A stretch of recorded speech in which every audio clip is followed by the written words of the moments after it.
ভালোভাবে জ্বালা ধরিয়ে দিয়েছো, আরো ভালোভাবে কাজ করা অনেক বেশি ছিল, যেটা সাকিব ভাই বললো যে সাকিবের তৃতীয় টার্গেট হিসাবে ফারিন আছে। কিছুদিন পর ব্রেকিং নিউজ, সাকিব খানের বাচ্চার মা হতে চলেছে অভিনেত্রী ফারিন। নিউজটা আস্তে আস্তে চলে আসবে,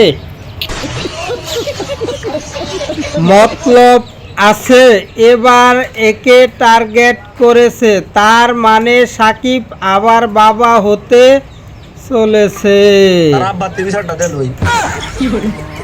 এবার যেন একটা মেয়ে বাচ্চা হয়। সাকিব ওই জ্বালা কোথায় ধরছে। সাকিবের তৃতীয় টার্গেট হিসাবে ফারিন আছে। মহাবিজ্ঞানী। সাকিবের কাছে গেলেই জ্বালা উঠে যাবে। সে তো বুঝতেই পারছি, জ্বালা ধরিয়ে দিছে। এবার যেন একটা মেয়ে হয়। হ্যাঁ, দাঁত দুধ মাইসা রেডি থাকেন, মিষ্টি নিয়ে আসবো আপনার বাড়িতে। 2 দিন পর সাকিব খানের মতো একটা ফুটফুটে বাচ্চা হবে।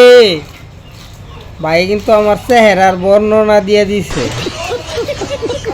অন ক্যামেরায় যদি এই হয়, অফ ক্যামেরায় কি হতে পারে। সদ্য বিবাহিত ফারিনের হাজবেন্ডের কি অবস্থা জানতে চাই এমন।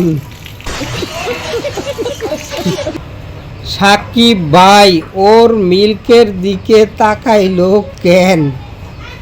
ওরেই তোর রে ভাই। সাকিব ভাই লুচ্চা লুচ্চা ভাব নিয়ে তাকাইছে। সাকিবের এই হাসি আর মাইগ্যামি ভাব যাইতো না কোনো দিন। যাক, সাকিব খানের এভাবে নতুন নতুন খাবার হলে ভালোই হয়। সুযোগে সাকিব একটা চান্স নিল। সাকিব অপেক্ষায় ছিল কখন ওর হাতে টাচ করবে।